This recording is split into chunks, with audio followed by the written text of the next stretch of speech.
नमस्कार विद्यार्थी मित्रांनो, प्रियदर्शी चॅरिटेबल सोसायटी द्वारा संचालित प्रज्ञा प्रबोधिनी करिअर अकॅडमी मध्ये आपलं सर्वांचं स्वागत आहे। तर आज आपण खाऱ्या पाण्यातील परिसंस्था हा भाग अभ्यासणार आहोत। परीक्षेच्या दृष्टिकोनातून खूप महत्त्वाचा हा घटक आहे, त्यामुळे लक्षपूर्वक हा भाग तुम्हा सर्वांना शिकायचा आहे। तर या ठिकाणी आपण जसं खाऱ्या पाण्यातील परिसंस्था म्हटलं तर खाऱ्या पाण्यातील परिसंस्थेमध्ये आपण काल सांगितलेलं होतं की जवळपास 3700 मीटर खोली पर्यंत आपल्याला सजीव दिसून येत आहेत, परिसंस्था आढळतात। मग 3700 खोली पर्यंतचा जो भाग आहे, ज्या भागाचा आपण विचार केलेला होतं, इथं 361 दशलक्ष चौरस किलोमीटर, 361 मिलियन स्क्वेअर किलोमीटर एवढा पृथ्वीवरील जो भाग आहे तो सागरी म्हणजेच पाण्याने व्यापलेला आहे, पाण्याने व्यापलेला आहे। आणि त्यामध्ये 3700 मीटर एवढ्या खोलीपर्यंत ओके पलीकडचं दिसत नाही ना,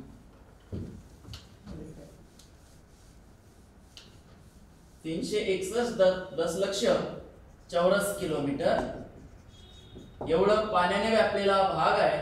तर 3700 मीटर एवढ्या खोलीपर्यंत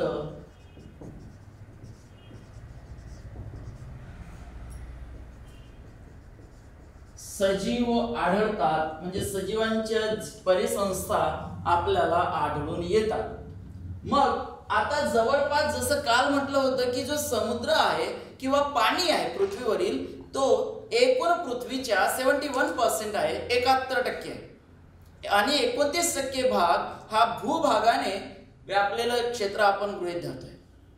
मग जो 71% भाग आहे तोच दशलक्ष चौरस किलोमीटर मध्ये 361 दशलक्ष चौरस किलोमीटर एवढं आपल्याला सांगावं लागेल।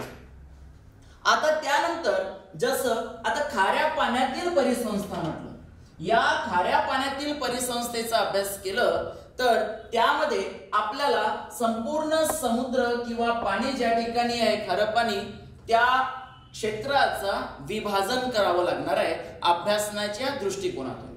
मग इथं आपण विभाजन करतो म्हटलं तर पहिलं विभाजन ज्याला आपण म्हणूया सरळ सरळ, इथं लक्ष द्या, आपण समुद्राचं विभाजन का करतोय, कारण परीक्षेच्या दृष्टिकोनातून जर आपल्याला प्रश्न आले तर एक एक विशिष्ट टप्प्यानुसार आपल्याला त्या प्रश्नाचं उत्तर देणे की समजणे सोयीस्कर व्हावं, म्हणून आपण या संपूर्ण समुद्राचं की खारे पाणी ज्या ठिकाणी आहे अशा क्षेत्राचं विभाजन करतोय। मग विभाजन करीत असताना आपण असं म्हणतोय की जे पॅलेजिक झोन आहे, 3 झोन मध्ये मुख्यतः आपण विभाजन करू। पहिलं झोन ज्याला आपण म्हणतोय पॅलेजिक झोन, इथं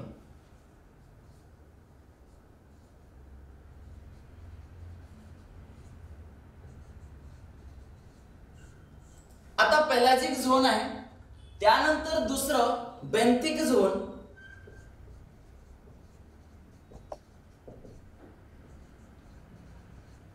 बेंथिक झोन, त्यानंतर तिसरं हायडल झोन। अशा 3 झोन मध्ये आपण या मरीन इकोसिस्टमला डिवाइड करतोय। मग पॅलेजिक झोन म्हणजेच या ठिकाणी आपण असं म्हणूया की जो पॅलेजिक विभाग आहे, तो पॅलेजिक विभाग जो समुद्राच्या वरचा भाग आहे, ज्याला आपण म्हणतोय समुद्राचा जो सरफेस आहे त्या सरफेसच्या जवळचा भाग, जो जवळपास या ठिकाणी आता गृहीत धरा की हॅडल झोन आणि त्यानंतर बेंथिक झोन। आता बेंथिक झोन म्हणजेच काय, तर काल सांगितलेलं होतं की जो तळाचा भाग आहे त्या तळाच्या भागाला आपण बेंथिक झोन म्हटलं, असं आपण काल अभ्यासलेलं होतं। परंतु या ठिकाणी पॅलेजिक झोन तर तळ आणि त्याच्या वरचा जो संपूर्ण भाग आहे, समुद्राच्या तळाचा भाग सोडता जो इतर पूर्ण वरचा जो भाग आहे, जो जवळपास 6000 मीटर एवढ्या खोलीपर्यंतचा भाग आहे, हा भाग आपण पॅलेजिक झोन किंवा पॅलेजिक विभाग म्हणून ओळखतो. या ठिकाणी लक्ष द्या, समुद्राची मांडणी इथे केलेली आहे. काही ठिकाणी हा जो भाग दिसताय, हा भाग जो समुद्र आणि जमीन यांच्या कॉन्टॅक्ट मध्ये आलेला भाग, ज्याला आपण म्हणतोय समुद्र किनाऱ्याचा भाग. त्यानंतर असं इथं समुद्रपूर जमीन म्हणजे जवळपास तिथं जास्त खोली नाही परंतु पाणी आहे असा भाग, आणि आतमध्ये गेलोय तर जास्त खोलीचा भाग असा दिसून येतो. या संपूर्ण समुद्रामध्ये जो सर्वात वरचा भाग आहे, ज्याला म्हणजे पाण्याचा वरचा भाग जो 6 मीटर पर्यंत खोलीचा भाग आहे, या 6000 मीटर खोलीपर्यंतच्या भागाला आपण म्हणतोय पॅलेजिक झोन. त्यानंतर त्या खालचा जो भाग आहे ज्याला बेंथिक झोन म्हणतोय, या बेंथिक झोनाला आपण म्हणूया की समुद्र तळाचा भाग. हा समुद्र तळाचा भाग बेंथिक झोन, 6000 च्या नंतरचा भाग. आता त्यानंतर खालचा जो भाग आपण म्हणतोय हॅडल झोन. हा हॅडल झोन म्हणजेच या बेंथिक झोनचाच भाग हॅडल झोन, परंतु त्याला वेगळं का करतोय, कारण समुद्रामध्ये काही ठिकाणी ट्रेन्स दिसून येऊ शकतात, गर्त दिसून येऊ शकतात, जास्त खोलगट भाग काही ठिकाणी दिसून येऊ शकतं. मग असं काही भाग आहे समुद्रामध्ये जे जास्त खोलगट आहे, त्या भागाला आपण हायडल झोन असं म्हणतोय. मग या हायडल झोन, या बेंथिक झोनच्याच नंतरचा भाग आपण गृहीत धरतोय हायडल झोन. या ठिकाणी आपण म्हणूया की जवळपास 6000 ते 11000 एवढ्या मीटर खोलीपर्यंतचा जो भाग आहे, तो भाग आपण हायडल झोन किंवा हायडल विभाग असं गृहीत धरूया. अशा 3 भागामध्ये या मरीन इकोसिस्टम म्हणजे खाऱ्या पाण्यातील परिसंस्थेचं विभाजन केलेलं आहे. पॅलेजिक विभाग, बेंथिक विभाग आणि हायडल विभाग. आता एक एक विभाग आपण टप्प्याटप्प्याने अभ्यासूया. या ठिकाणी लक्ष द्या विद्यार्थी मित्रांनो, जसं पॅलेजिक झोन म्हटलं तर पॅलेजिक झोन हा खूप मोठा झोन पडतो. हा भाग की जिथं प्रत्यक्षात सूर्याचे किरण पोचलेले असतात, असा समुद्रातील पाण्यातील भाग विभाग म्हणजेच पॅलेजिक विभाग आहे. तो जवळपास या ठिकाणी 6000 एवढ्या मीटर खोलीपर्यंतचा भाग आपण म्हणतोय. मग या भागाचा अभ्यास करायचं म्हटलं तर इथं काय दिसतं आपल्याला, समुद्र किनारपट्टीचा भाग सुद्धा आलेला आहे. त्यानंतर समुद्रपूर जमीन असलेला भाग पण आलेला आहे. त्यानंतर मग मुख्य खोलगट भाग, ज्याला मुख्य समुद्रातील भाग म्हणूया पाण्याचा भाग, तो आलेला आहे. असे 3 भाग आहेत. मग याला अभ्यासताना आपल्याला आडव्या रूपामध्ये याचं विभाजन करावं लागेल. आडव्या रूपात म्हणजेच काय, इथून तर तिथपर्यंत असं. मग ते विभाजन करीत असताना आपण पहिलं विभाग या ठिकाणी अभ्यासू, ज्याला इंटरटायडल झोन असं म्हटलं जातं. इंटरटायडल झोन, ज्याला आपण भरती ओहोटीचा भाग किंवा विभाग असं म्हणूया. हे नाव इथं लिहून घेतो.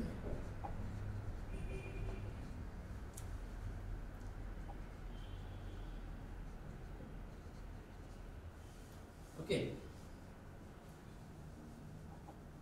हा तर लक्ष द्या. आता भरती ओहोटीचा विभाग, हा विभाग म्हणजेच कुठं तर समुद्र आणि जमीन या भागामध्ये जर जमीन आढळत असेल आपल्याला, तर जमीन आणि समुद्र जिथं एकत्र आलेले आहेत असा भाग समुद्र किनारपट्टीचा भाग, ज्याला आपण भरती ओहोटीचा भाग म्हणतोय, कारण तिथं आपल्याला टाइड्स दिसून येतात, भरती ओहोटी दिसून येत आहे. मग अशा ठिकाणी जी परिसंस्था आहे, ती परिसंस्था कशा प्रकारे कार्यरत असेल, तिथं कुठले जीव असतील, तर लक्ष द्या. जसे इंटरटायडल म्हटलं तर ही जी प्रत्यक्षात जमीन आहे, ज्याला आपण म्हणजेच भूखंड म्हणतोय, या भूखंडामध्ये जे प्रत्यक्षात इथं लँड एरिया आहे, जमिनीचा भाग आहे तो, आणि पाणी एकत्र आलेले आहे, या इंटरटायडल म्हणजेच भरती ओहोटीचा विभाग याची खोली ही जवळपास 200 मीटर एवढी असते.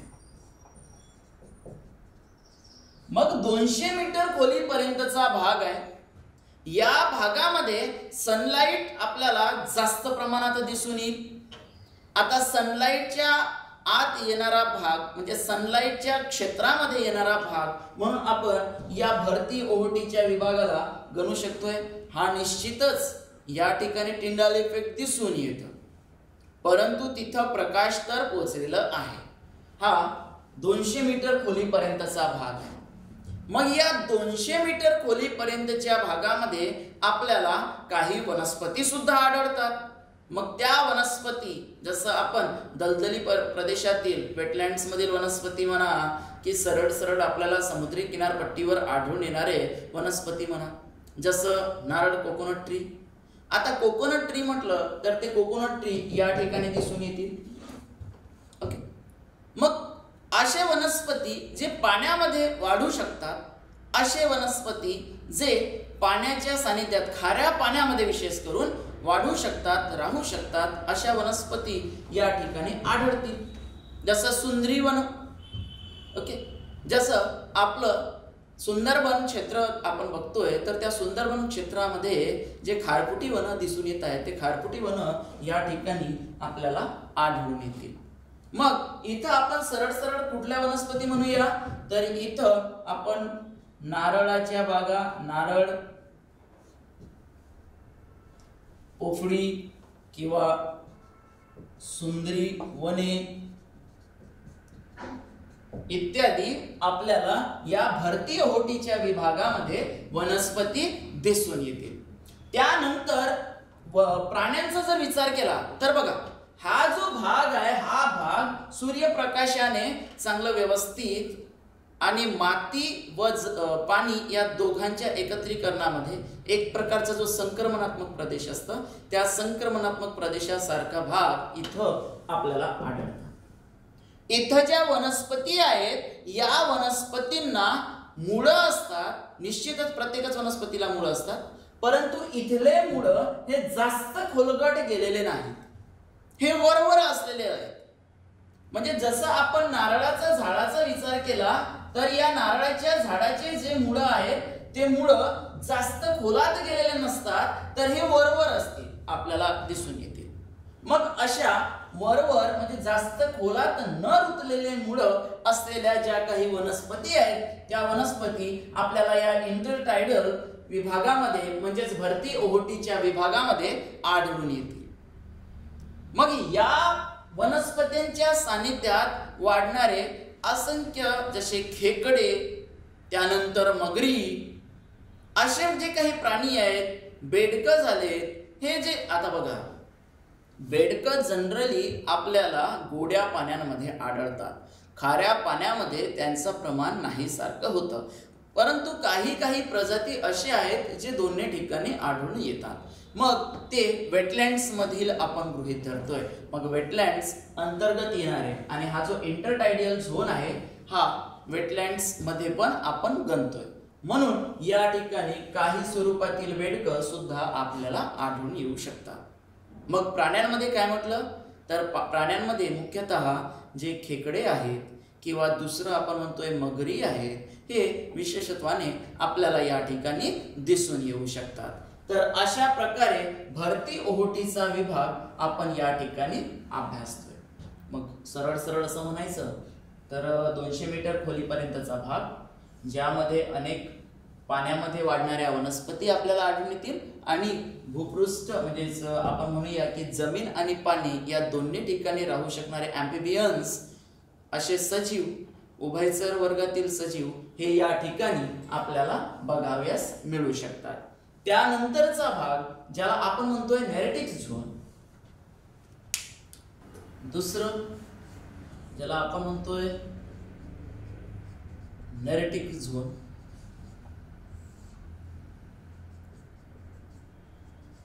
नेरेटिक विभाग,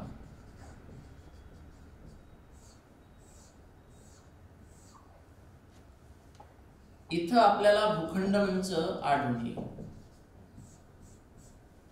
ओके, आता नेरेटिक विभाग म्हटलं तर इथं कॉन्टिनेंटल शेल्फ, ज्याला आपण भूखंड मंच म्हणतोय, तो आढळतो.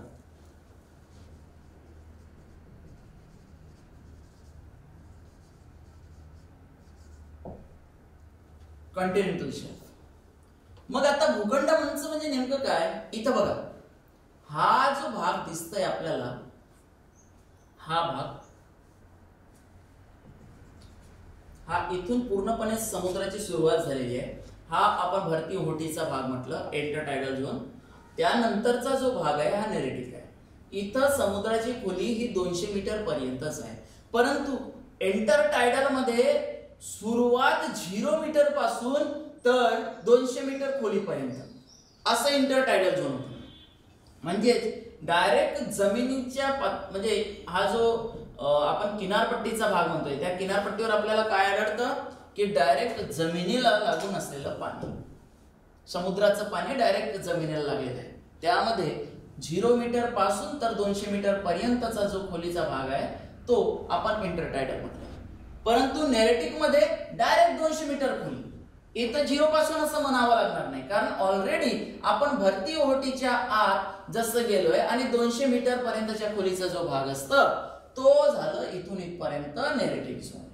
आणि इथं काय होतं की जसं भूखंड मंच म्हणजे एक प्रकारचं प्लॅटफॉर्म, एक प्रकारचं स्टेबल एरिया, ज्या ठिकाणी आपल्याला प्लेन एरिया म्हणू शकतोय, निश्चित खोली असलेला प्लेन एरिया भूखंड मंच. जसं एखादा आपलं डायस असतं, त्या डायसवरचा जो भाग आहे, स्टेज म्हणूया, स्टेज मध्ये कसं असतं, एक निश्चित भाग जो असतो तो तेवढ्या एका प्रॉपर उंचीचा आलेला असतं, तेवढ्या सारखाच भाग इथं समुद्रामध्ये आपल्याला दिसून येतं. या खोली दरम्यान इंटरटायडल झोन झाल्यानंतर आपण जेव्हा आत जातोय तेव्हा आपल्याला जवळपास 200 मीटर खोलीपर्यंतचा एक कॉन्टिनेंटल शेल्फ म्हणजे भूखंड मंच आढळतो. आता हा सुद्धा सनलाइटच्या डायरेक्ट कॉन्टॅक्ट मध्ये आलेला भाग आहे. मग सनलाइटच्या डायरेक्ट कॉन्टॅक्ट मध्ये आलेला भाग आहे तर निश्चितच या ठिकाणी विविध प्रकारचे सजीव सृष्टी आपल्याला अनुभवास येतील. मग त्या ठिकाणी प्लॅंक्टॉन्स येतील. मग प्लॅंक्टॉन्स काय आहे ते आपण पुढे अभ्यासणारच आहोत. त्यानंतर त्यांच्यावर जगणारे सजीव येतील, त्यामध्ये जलचर प्राणी म्हणूया, सर्वच प्रकारचे लहान माशांपासून तर मोठ्या माशांपर्यंत आपल्याला या ठिकाणी आढळून येतील. मग हा नेरेटिक झोन. मग नेरेटिक झोनवर प्रश्न कसे येईल की नेरेटिक झोन हा किती मीटर खोलीपर्यंतचा समुद्रातील भाग आहे, तर 200 मीटर पर्यंतच्या समुद्रातील भाग. त्यामध्ये परिसंस्था आपल्याला कशा प्रकारची दिसून येत आहे, तर तिथं वनस्पती आणि प्राणी हे दोन्ही प्रमाणात, म्हणजेच वनस्पती म्हणण्यापेक्षा प्लवंग, ज्याला आपण प्लॅंक्टॉन्स म्हणतोय, प्लवंग आणि प्राणी जीवन या ठिकाणी विपुल प्रमाणामध्ये आपल्याला आढळून येईल असं आपल्याला सांगावं लागेल. त्यानंतर आता तिसरा विभाग बघा, पॅलेजिक विभाग आपण बघत आहोत. पॅलेजिक विभाग म्हणजे काय होतं, समुद्रामधील जो वरचा भाग होतं पाण्याचं तो आपण पॅलेजिक झोन अंतर्गत अभ्यासतोय. इथं आपण पहिला अभ्यासला इंटरटायडल, त्यानंतर अभ्यासला नेरेटिक झोन, त्यानंतर आता जो तिसरा विभाग आहे हा तिसरा विभाग ओसेनिक झोन म्हणून आपण ओळखतोय. Oceanic zone C.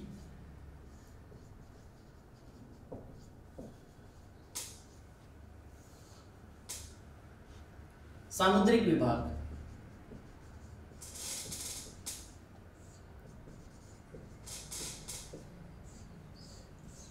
म्हणजेच प्रत्यक्ष आता समुद्र, ओसेनिक झोन.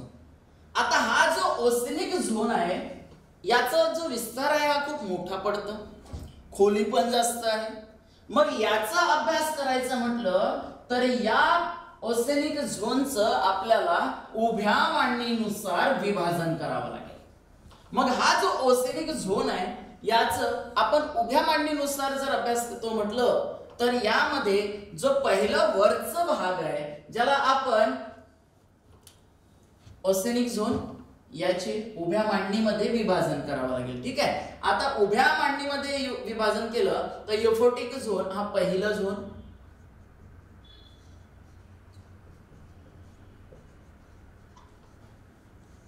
म्हणजेच युफोटिक विभाग.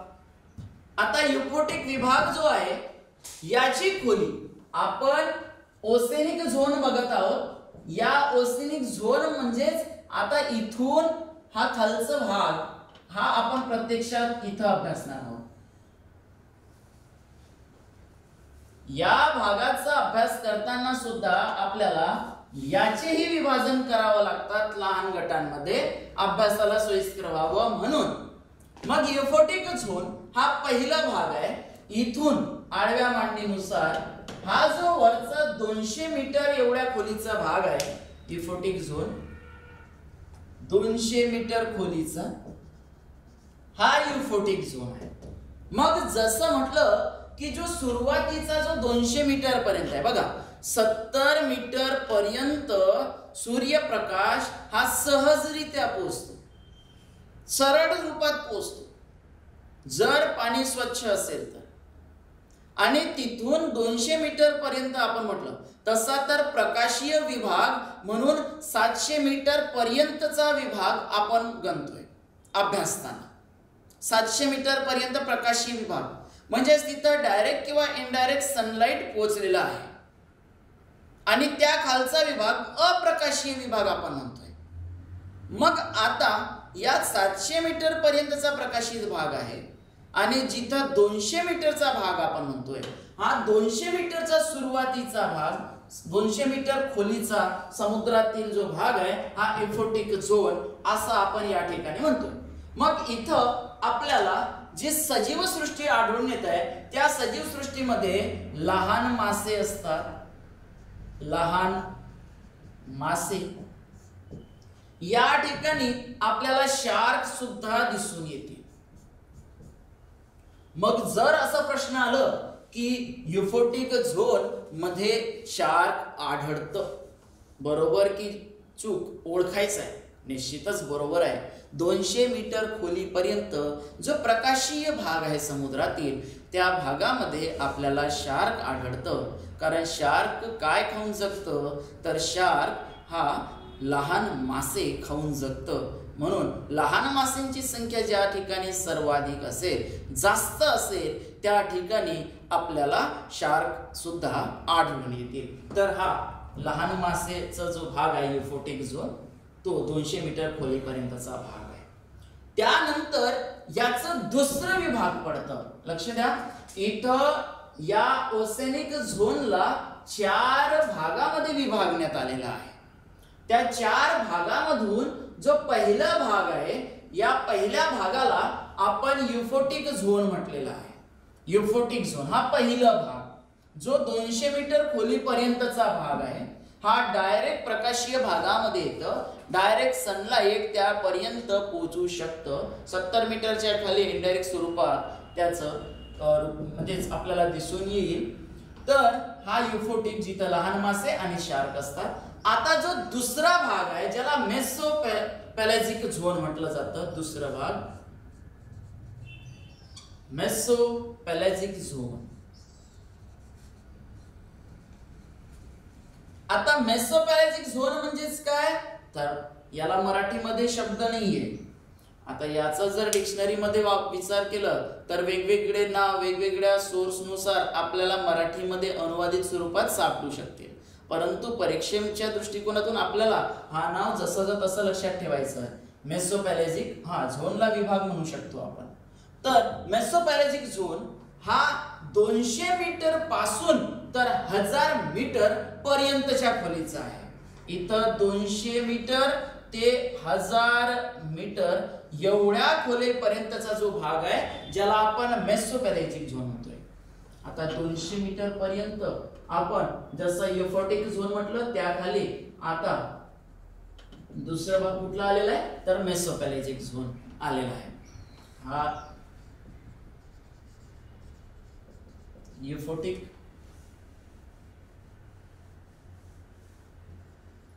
200 मीटर. त्यानंतर खाली हा मेसोपॅलेजिक,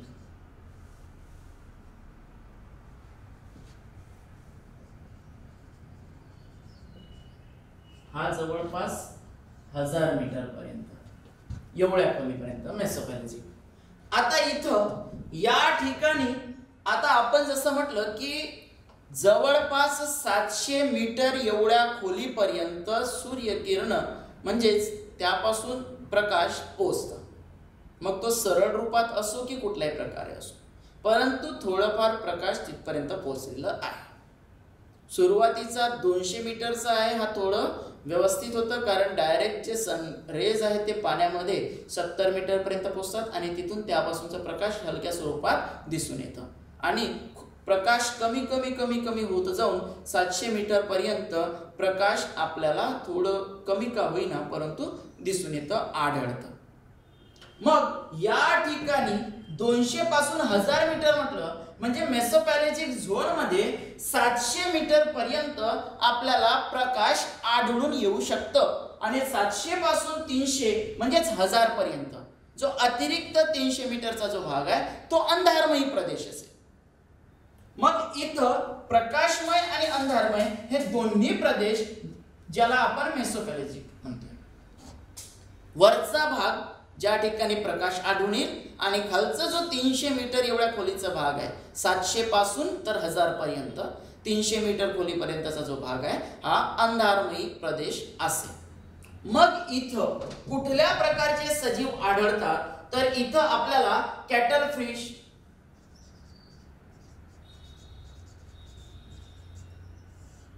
स्पोर्ट फिश,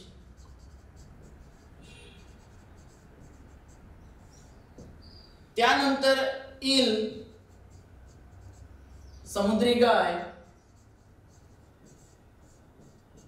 ज्याला आपण सी काऊ म्हणतोय, इत्यादी जे जलचर आहेत ते आढळतील.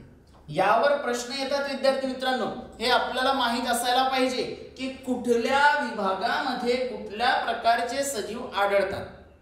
आता फक्त एवढेच नाही, ही लिस्ट खूप मोठी राहू शकतं, परंतु पुस्तकांमध्ये जे दिलेलं आहे ऍटलिस्ट आपल्याला तेवढे नावं तरी माहीत असणं गरजेचं आहे, तरच आपण परीक्षेतील जे काही प्रश्न आहेत ते सहजरित्या सोडवू शकतो.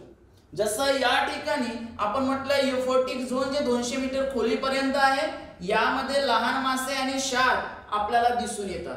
तर मेसोपॅलेजिक झोन मध्ये जे 200 मीटर ते 1000 मीटर एवढ्या खोलीपर्यंतचा भाग आहे, यामध्ये आपल्याला कटल फिश, स्पोर्ट फिश, ईल, समुद्री गाय इत्यादी जे सजीव आहेत, इत्यादी जे जलचर आहेत ते आपल्याला दिसून येतात. त्यानंतर आता तिसरा विभाग,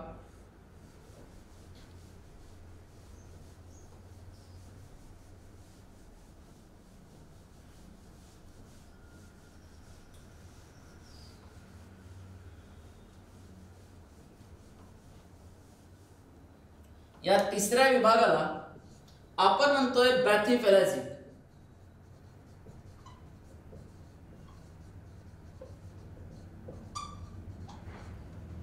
बॅथिपेलॅजिक झोन म्हणजेच बॅथिपेलॅजिक विभाग. आता हा खोलीनुसार म्हटलं तर 1000 मीटर पासून तर 4000 मीटर एवढ्या खोलीपर्यंत.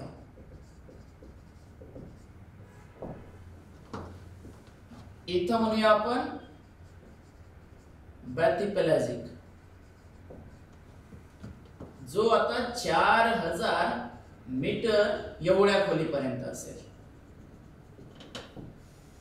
बघा, सर्वात वरचा भाग युफोटिक जो 200 मीटर पर्यंत होतं, त्यानंतरचं मेसोपॅलेजिक जो 1000 मीटर खोलीपर्यंत होतं, त्यानंतर बॅथिपेलॅजिक जे 4000 मीटर एवढ्या खोलीपर्यंत होतं. हा बॅथिपेलॅजिक झोन.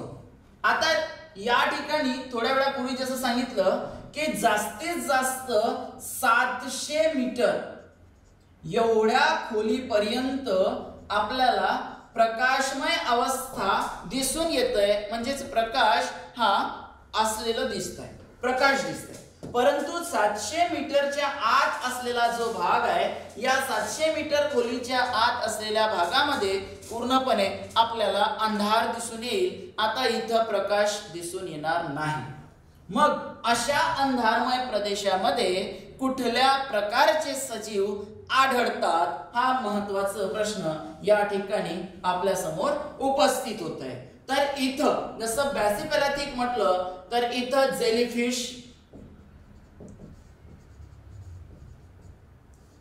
त्यानंतर अँगलर मासा, अँगलर फिश,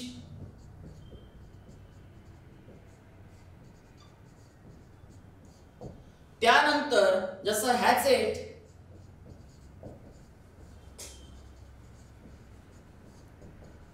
इत्यादी जे जलचर आहेत हे या ठिकाणी आपल्याला आढळून येतील. बघा, आपण बॅथिपॅलेजिक झोन विषयी अभ्यासतोय. बॅथिपॅलेजिक झोन हा समुद्रामधील ज्या ठिकाणी प्रकाश पोचत नाही असा भाग आहे, जो 1000 मीटर ते 4000 मीटर खोली या दरम्यानचा भाग आपण म्हणतोय. तर या 1000 मीटर ते 4000 मीटर खोली दरम्यान आपल्याला कुठले कुठले सजीव प्राणी आढळतात, तर इथं jellyfish, angler fish, hatchet fish हे जे आहेत जलचर हे आपल्याला आढळतील. तर हे जे नावं आहेत ते नावं आपल्याला निश्चितच लक्षात ठेवावं लागेल. आता इथं असणारं जे स्पर्म व्हेल आहे, ज्याला आपण स्पर्म व्हेल, आता हा जो स्पर्म व्हेल आहे, हा स्पर्म व्हेल बॅथिपेलॅजिक झोन मध्येही आढळतं, त्यानंतर मेसोपेलॅजिक मध्ये पण आढळतं. शिकारी करिता स्पर्म व्हेल एका ठिकाणाहून दुसऱ्या ठिकाणी स्थलांतर करीत राहतं. या स्पर्म व्हेलला आपण पूर्णपणे बॅसिपेलॅजिक झोन मधील जलचर असं म्हणू शकत नाही. परंतु प्रश्न आलं आणि त्यामध्ये जर स्पर्म व्हेलचा उल्लेख असला तर मग यावर आपल्याला विचार करावा लागेल दिलेल्या प्रश्नानुसार. मग स्पर्म व्हेल हा कुठं असतं, तर याचं निश्चित असं ठिकाण नाही, म्हणजेच कुठल्या विभागात आढळेल हे निश्चित स्वरूपात नाहीये. स्पर्म व्हेल शिकारी करिता हा बॅथिपेलॅजिक झोन मध्ये पण येऊ शकतं किंवा मेसोपेलॅजिक मध्ये सुद्धा आढळू शकतं. त्यानंतर जसं या खालचा जो चौथा भाग आहे,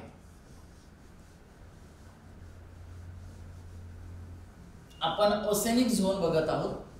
ओसेनिक झोन मध्ये आपण युफोटिक झोन बघितलं, मेसोपेलॅजिक झोन बघितलं, बॅथिपेलॅजिक बघितलं आणि आपण या ठिकाणी ऍसोपेलॅजिक आता बघूया. मग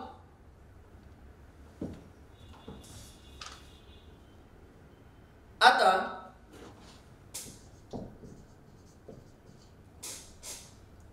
ऍसोपेलॅजिक झोन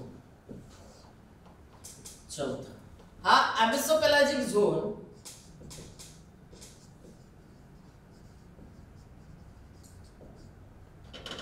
हा जवळपास आता या ठिकाणी 11,000 मीटर पर्यंत जसं हॅडल झोन आहे. लक्ष द्या काय सांगतोय. ऍबिसोपेलॅजिक झोन हा ओसेनिक झोनचा शेवटचा भाग आहे.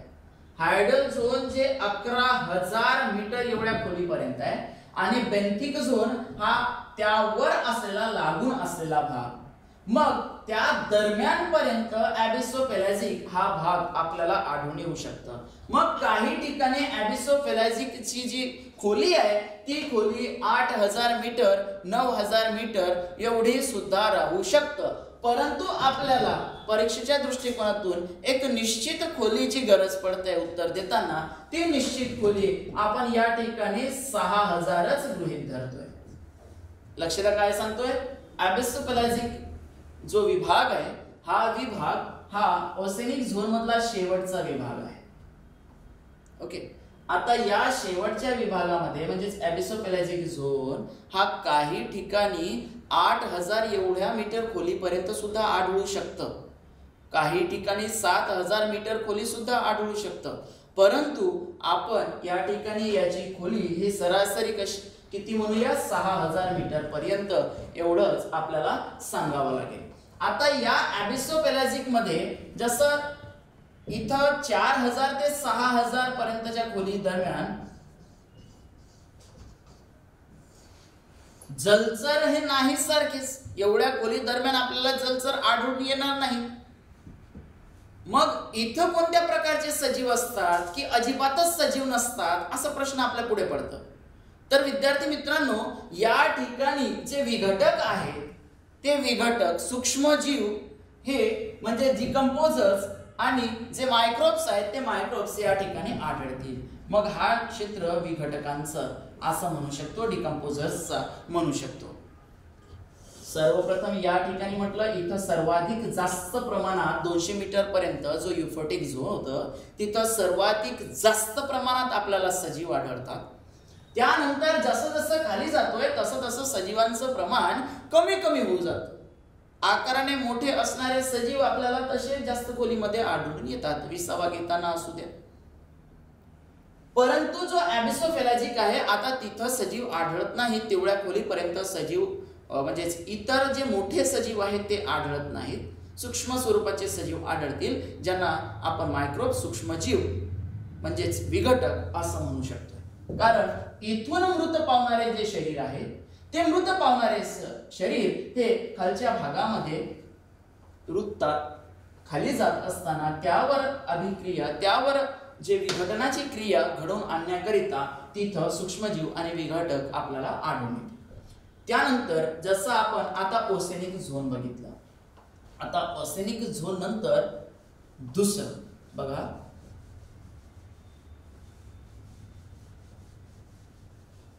सर्वप्रथम सांगितलं होतं की या खाऱ्या पाण्यातील जी परिसंस्था आहे या खाऱ्या पाण्यातील परिसंस्थेला आपण 3 भागात विभागतो. पहिलं म्हणजेच पेलॅजिक झोन, दुसरं बॅन्थिक झोन आणि तिसरं हायडल झोन. या 3 भागामध्ये आपण विभागतोय. त्यामध्ये पहिला विभाग ज्याला आपण पेलॅजिक झोन की पेलॅजिक विभाग म्हटलेलं होतं तो आपण इथं बघितलं. त्यामध्ये काय काय आलेले होते तर इंटरटायडल झोन म्हणजेच भरती ओहोटीचा प्रदेश, त्यानंतर नेरेटिक झोन म्हणजेच नेरेटिक विभाग आणि ओसेनिक झोन सामुद्रिक विभाग, अशा 3 विभागात आपण त्याचं विभाजन केलेलं होतं या पेलॅजिक विभागाचं. आणि त्यानंतर जो ओसेनिक झोन आहे याचंही आपण 4 भागात विभाजन केलेलं, एफोटिक, मेसोपेलॅजिक, बॅथिपेलॅजिक आणि ॲबॅसोपेलॅजिक असे 4 भागात विभाजन केलं. तिथं कुठल्या प्रकारचे सजीव आढळतात यावर आपण विचार केलेला आहे. तर एवढा भाग तुम्हाला समजलेला आहे की काही अडचणी आहेत? रिप्लाय द्या. म्हणूया बॅन्थिक झोन.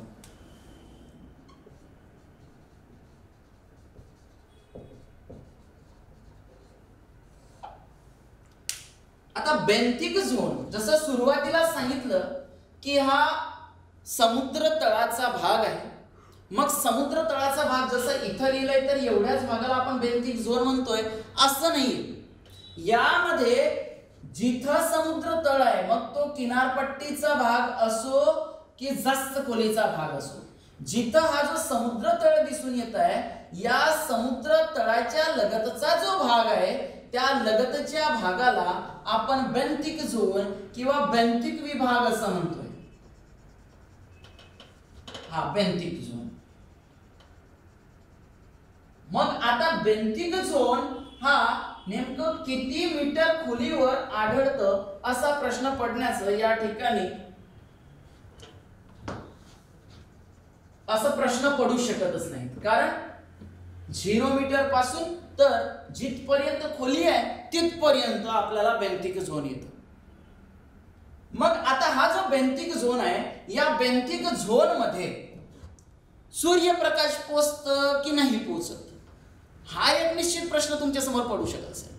तर बॅन्थिक झोन जर सुरुवातीच्या टप्प्यात असेल, किनारपट्टी लगतच्या भागातील असेल तर तिथं सूर्यप्रकाश पोचतं आणि जर समुद्राच्या खोलीतील असेल तर तिथं सूर्यप्रकाश पोचत नाही.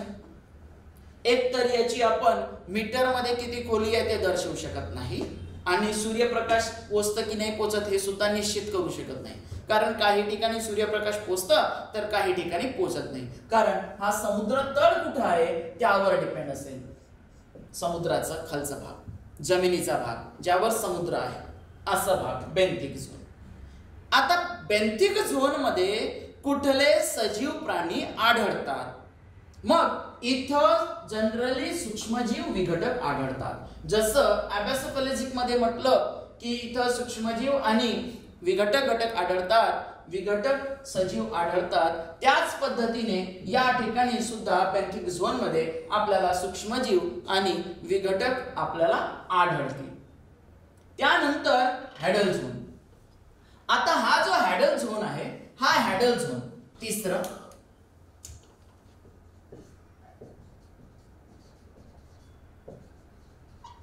हॅडल विभाग. आता हा विभाग आपण सरळ सरळ 6000 मीटर ते 11000 मीटर पर्यंत म्हणू शकतोय. समुद्राची जास्तीत जास्त खोली 11000 मीटर, मरीना ट्रेंच.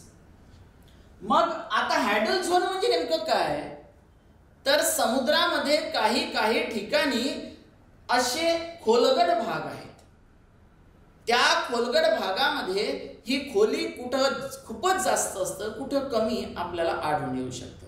मग कुठं 6000 मीटर, कुठं 7000 मीटर, कुठं 8000 मीटर, तर कुठं डायरेक्ट सर्वात खोली म्हणजेच 11000 मीटर एवढी खोली आहे. त्या भागापर्यंत आता जसं म्हटलं की फक्त 700 मीटर एवढ्या खोलीपर्यंत सूर्यप्रकाश आपल्याला आढळू शकतं. त्या खालचा भाग जसं किती खोलीमध्ये आत गेले तर तिथं आपल्याला अंधाराशिवाय दुसरं काही दिसून येणार नाही. मग या ठिकाणी आपल्याला काही सजीव सृष्टी आढळून येऊ शकतात काय, तर निश्चितच आता 6000 मीटर पासून जसं खाली जातोय त्या ठिकाणी सजीवांमधून जे सूक्ष्मजीव आहेत ते सूक्ष्मजीव किंवा विघटक हेच आढळून येतील. त्या व्यतिरिक्त दुसरे मोठे जलचर आपल्याला आढळून येणार नाहीत. तर असं आपण हायडल झोन या बाबतीत सांगू शकतो. या पद्धतीने आपण पॅलॅजिक झोन म्हणजे पॅलॅजिक विभाग, बॅन्थिक झोन बॅन्थिक विभाग, हायडल झोन हॅडल विभाग हे 3 घटक आपण मरीन इकोसिस्टम म्हणजेच खाऱ्या पाण्यातील परिसंस्थेच्या संबंधी अभ्यासलेलं आहे. तर हा भाग तुम्हाला समजलेला आहे का?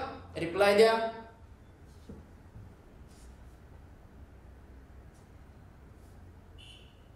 ओके, हा समजलेला आहे असं रिप्लाय आलेला आहे.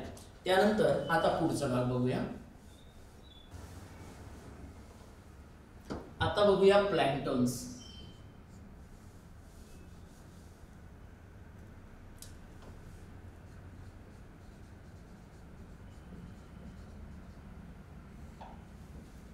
आता जे प्लॅन्क्टन्स आहेत ज्यांना आपण प्लवंग म्हणतोय,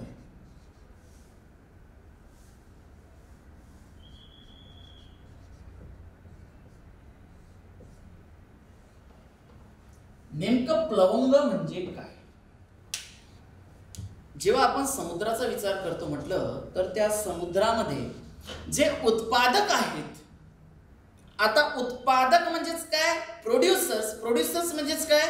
जे स्वतःचं अन्न स्वतः तयार करतात आणि त्यांच्यावर मग इतर सजीव जगतात. मग हे जे प्लॅन्क्टन्स आहेत, उत्पादक आहेत, प्लवंग, या प्लवंगाचे सुद्धा 2 प्रकार पडतात. आता बघा, सर्वप्रथम प्लॅन्क्टन्स कुठे आढळतात तर समुद्रात आढळतात. निश्चितच आपण सागरी परिसंस्थेच्या अंतर्गतच हा भाग अभ्यासतोय.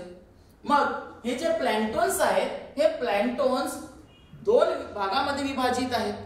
मग पहिला विभाग कोणतं तर या ठिकाणी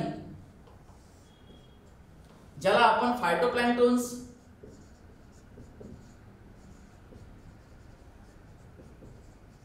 म्हणतोय आणि दुसरं झूप्लॅन्क्टन्स.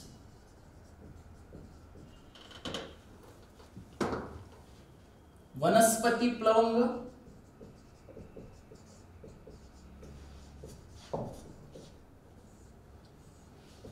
आणि प्राणी प्लवंग.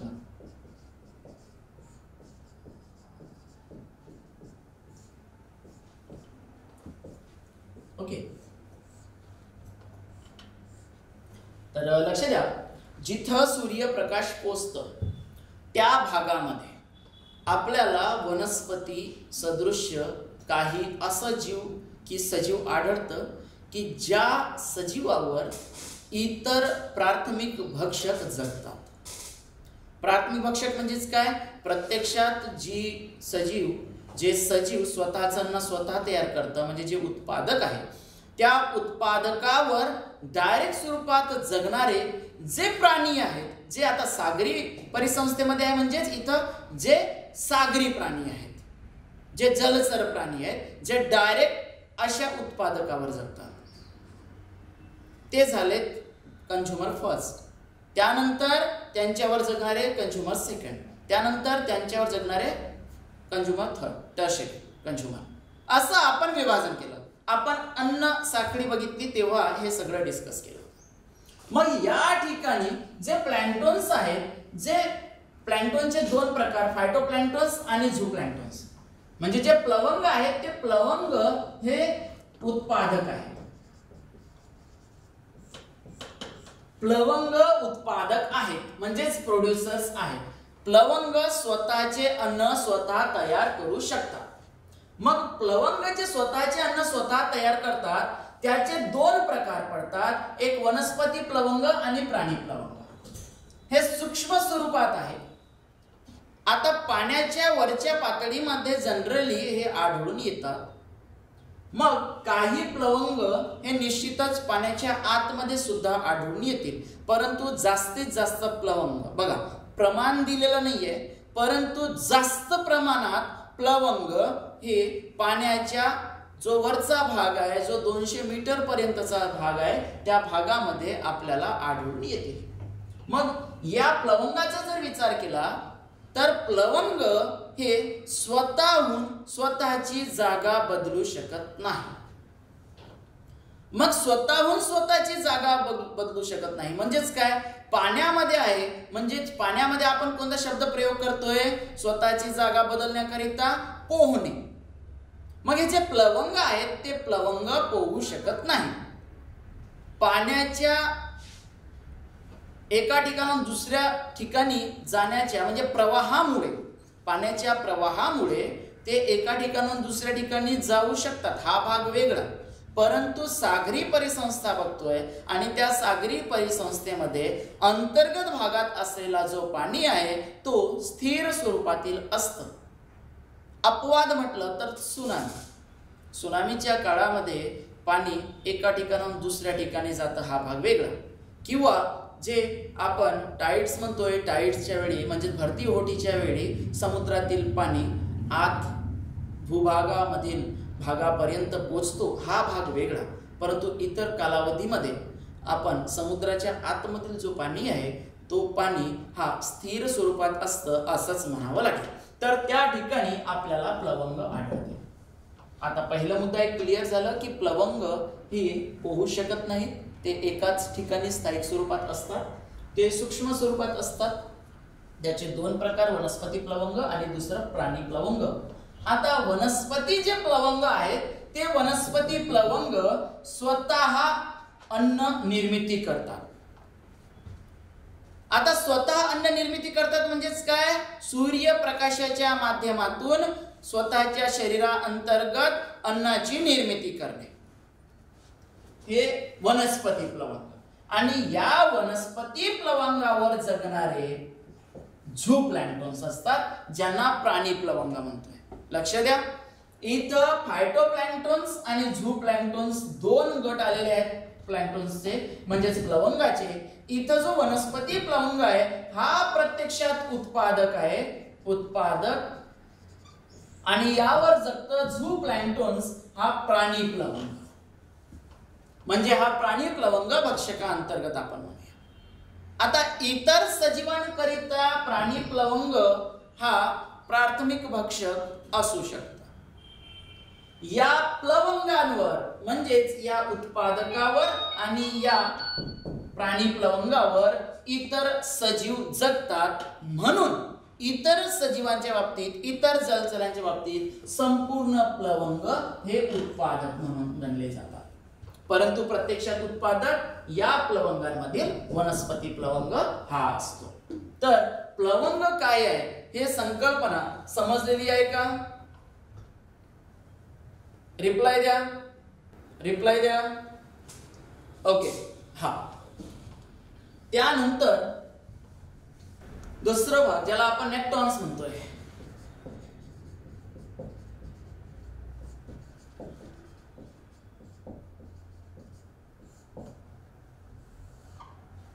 बघा, नेक्टॉन्स, प्लवंगाला काय म्हटलं आपण, ते पोहू शकत नाहीत, एका ठिकाणी स्थिर राहतात आणि त्या प्लवंगाला आपण उत्पादक म्हणतोय. प्रत्यक्षात प्लवंगामधील जे फायटोप्लॅन्क्टन आहे, वनस्पती प्लवंग आहे, ते उत्पादक आहे. त्यानंतर जे नेक्टॉन्स आहेत, आता नेक्टॉन्स हे असे जीव, असे सजीव जे स्वतःची जागा बदलू शकतात, म्हणजेच पोहू शकतात.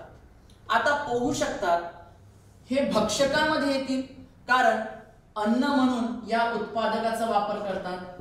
मग उत्पादक म्हणजेच काय, प्लवंग.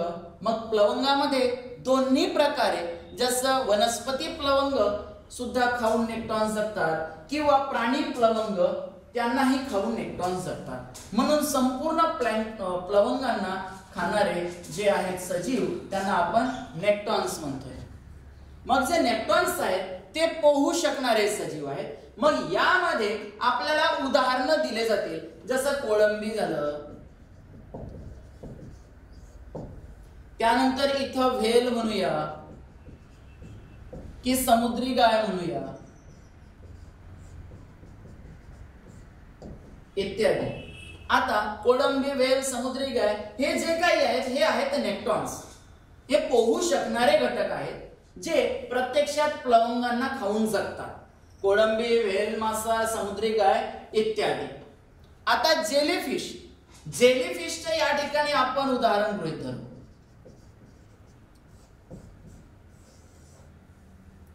जेलीफिश सुरुवातीच्या काळी म्हणजेच लहान असताना, सूक्ष्म स्वरूपात असताना प्लवंग म्हणून कार्य करतात.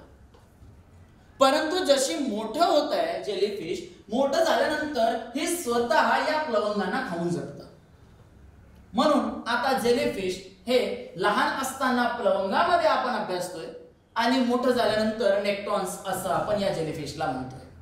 तर फरक समजलेला आहे नेक्टॉन्स आणि प्लवंग या दरम्यानचं. काही अडचण आहे का? नेक्टॉन्स आणि प्लवंग या दोघांच्या दरम्यानचा फरक लक्षात आलेला आहे का? रिप्लाय द्या.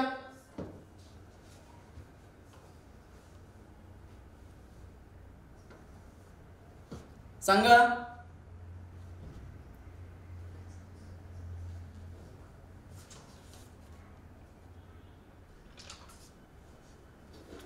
ओके, बरोबर समजलेलं आहे. त्यानंतर आहे बेंथॉस.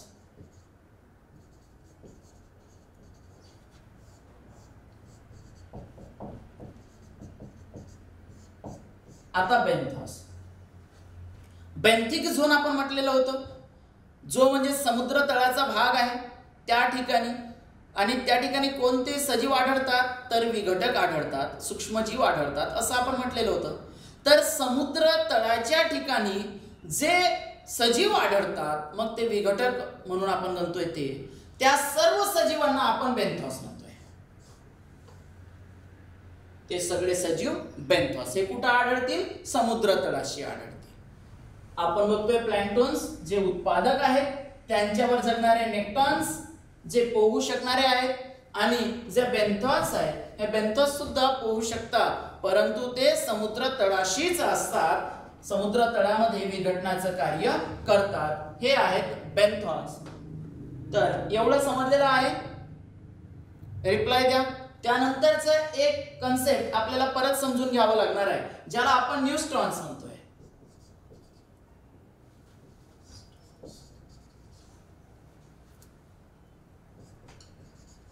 न्यूस्ट्रॉन्स. आता जे न्यूस्ट्रॉन्स आहेत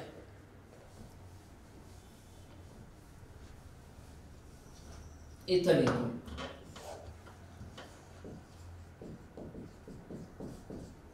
हे जे न्यूस्ट्रॉन्स आहेत, हे न्यूस्ट्रॉन्स प्लॅन्क्टन, नेक्टॉन्स की बेंथॉस या तिन्हीपेक्षा वेगळं आहे. तिन्हीपेक्षा वेगळं म्हणजेच काय? जसं प्लॅन्क्टन्स म्हटलं, हे प्लॅन्क्टन्स जिथं सूर्यप्रकाश आहे, म्हणजेच जिथं प्रकाश पोहोचू शकतं अशा ठिकाणी आढळून येणारे सजीव जे उत्पादक म्हणून कार्य करतात, ते झाले प्लवंग, प्लॅन्क्टन्स. आणि या प्लॅन्क्टन्सला खाऊन जगणारे जे काही सजीव आले, जे काही जलचर आले, ते सगळे नेक्टॉन्स आले. आणि समुद्र तळाशी आढळणारे जे विघटक आहेत, सूक्ष्मजीव आहेत, ते झाले तर बेंथॉस. आणि या व्यतिरिक्त जे आपण न्यूस्ट्रॉन्स बघतो बघतोय हे न्यूस्ट्रॉस कुठे आढळतं, तर जनरली जो समुद्र आहे या समुद्राचा जो वरचा भाग आहे ज्याला आपण समुद्राचा सरफेस म्हणतोय, सी सरफेस, या समुद्राच्या सरफेसवर आढळणारे वाढणारे जे सजीव असतात या सजीवांना आपण म्हणतोय न्यूस्ट्रॉस. ऍक्च्युली हे सजीव या समुद्राचं जे वरचं लेयर आहे समुद्र पातळी आणि हा समुद्राचा जो पृष्ठभाग आहे या पृष्ठभागावर असतात तरंगताना, परंतु त्यामध्ये एक वैशिष्ट्य असं की हे न्यूस्ट्रॉस जे आहे हे न्यूस्ट्रॉस या समुद्राच्या पातळीला स्पर्श करीत नाही, हे याच्या वर आढळतात, तरंगताना दिसून येतात, परंतु या न्यूस्ट्रॉस आणि हा जो समुद्राची पातळी आहे सरफेस आहे यामध्ये संपर्क होत नाही असं पुस्तकामध्ये उल्लेख केलेला आहे. तर हे झालं न्यूस्ट्रॉस. प्लॅन्क्टॉन्स, नेक्टॉन्स, बेंथॉस आणि न्यूस्ट्रॉन्स यामध्ये काही अडचण आहे का? रिप्लाय द्या एकदा, सांगा. ओके, इथं प्रश्न आलेला आहे, phytoplankton is not directly consumed by others. बघा लक्ष द्या, जे फायटोप्लॅन्क्टॉन्स आहेत, प्लॅन्क्टनचे दोन प्रकार आपण बघितलं, फायटोप्लॅन्क्टन आणि झूप्लॅन्क्टन. फायटोप्लॅन्क्टनना खाऊन कोण जगतं? झूप्लॅन्क्टन जगतं. आणि झूप्लॅन्क्टनना खाऊन कोण जगतात? तर नेक्टॉन जगतात. परंतु डायरेक्ट फायटोप्लॅन्क्टन्सला सुद्धा खाल्लं जातं. काही सजीव डायरेक्ट फायटोप्लॅन्क्टन्सला सुद्धा खातात. त्यामुळे आपण असं म्हणू शकत नाही मुळातच की फक्त झूप्लॅन्क्टनवर सजीव जगतात किंवा फक्त झूप्लॅन्क्टन्स खाल्ल्यामुळेच त्यांना आपण प्रथम भक्षक म्हणतोय, असं नाही म्हणता येणार आपल्याला. या ठिकाणी म्हणूया फायटोप्लॅन्क्टन्स आणि झूप्लॅन्क्टन्स हे दोन्ही फायटोप्लॅन्क्टन्स आणि झूप्लॅन्क्टन्स या दोन्हीवर बाकीचे जे नेक्टॉन्स आहेत ते नेक्टॉन्स जगतात. ओके, दोघांनाही खाल्लं जातं, परंतु जास्त स्वरूपात झूप्लॅन्क्टन्सला. अजून काही प्रश्न?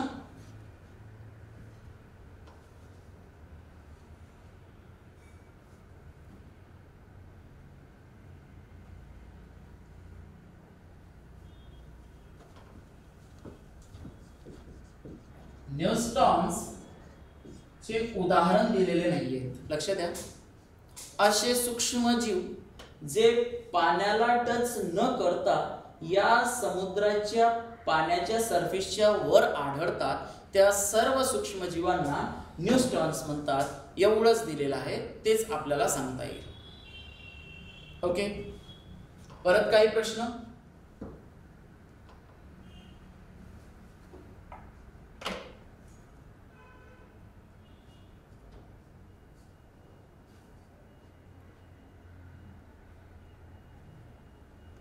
काही प्रश्न आहेत का? ठीक आहे. त्यानंतर आपण बघूया निर्णायक खोली म्हणजेच काय, क्रिटिकल डेप्थ.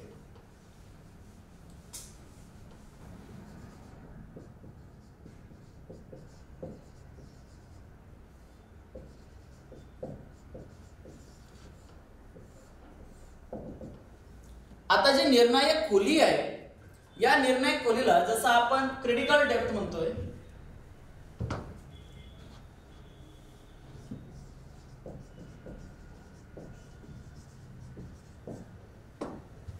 निर्णायक खोली म्हणजेच काय या ठिकाणी लक्ष द्या. जसं आपण समुद्र आणि त्याचं विभाजन केलेलं होतं, यामध्ये जे 700 मीटर पर्यंत हा जो प्रकाशीय भाग आहे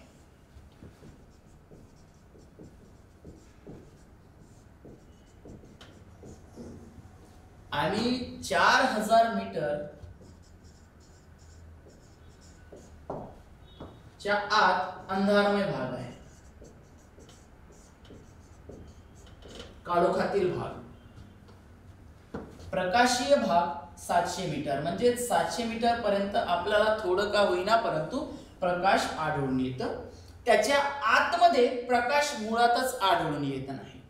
मग जो 4000 च्या आतमधला जो भाग आहे, मग 4000 च्या आत किती, तर जे ट्रेनचा भाग असलेला भाग आपण म्हणूया, गर्त असलेला भाग 11,000 मीटर एवढ्या खोलीपर्यंतचा भाग, परंतु सरळ सरळ ॲव्हरेजमध्ये 4,000 ते 6,000 दरम्यान. संपूर्णपणे काळोखमय भाग, ज्याला अंधारी भाग आपण म्हणतोय, या दोघांच्या दरम्यानचा जो भाग असतो, या भागाला आपण निर्णायक खोली म्हणतोय, क्रिटिकल डेप्थ, जे जवळपास 2,000 मीटर पर्यंतच आहे. ओके, आता या ठिकाणी बघा, जसं सुरुवातीचं म्हणजे या दोघांच्या दरम्यानचं एक संकल्पना आपण समजून घेतलेलं होतं, आठवत असेल तर, जेव्हा आपण सक्सेशन हा जो भाग बघत होतो तेव्हा, की जो ट्रान्झिशन झोन असतं, ट्रान्झिशन झोन ज्याला संक्रमणाचा प्रदेश असं म्हटलेलं होतं, आणि तिथं उदाहरण दिलं होतं जंगल आलेले आहेत, आणि तिथं नदी आहे असं म्हटलेलं होतं, वाहती नदी, आणि या दरम्यानचा जो भाग आहे ज्याला आपण संक्रमणाचा भाग म्हटलं होतं, त्याच पद्धतीने या पाण्यामध्ये कुठं प्रकाश पोचतं आणि कुठं प्रकाश पोचत नाही, अशा दोन भाग आहेत, आणि त्या दोन भागाच्या दरम्यानचा जो भाग आहे, त्या दरम्यानच्या भागाला आपण निर्णायक खोली म्हणतोय, क्रिटिकल डेप्थ म्हणतोय. खूप सोपी संकल्पना आहे. इथं 700 मीटर खोलीपर्यंत आपल्याला प्रकाशीय भाग दिसून येतं, ज्या ठिकाणी प्रत्यक्षात लाईट दिसून येतं, आपल्याला प्रकाश पोहोचलेलं दिसून येतं. 4,000च्या आत म्हणजे 4,000 मीटर खोलीच्या आत अजिबातच प्रकाश नसतं, आणि या दोघांच्या दरम्यानचा जो भाग आहे, हा भाग आपण क्रिटिकल डेप्थ असं म्हणतोय, निर्णायक खोली असं म्हणतोय. ओके, आता समजलेलं आहे.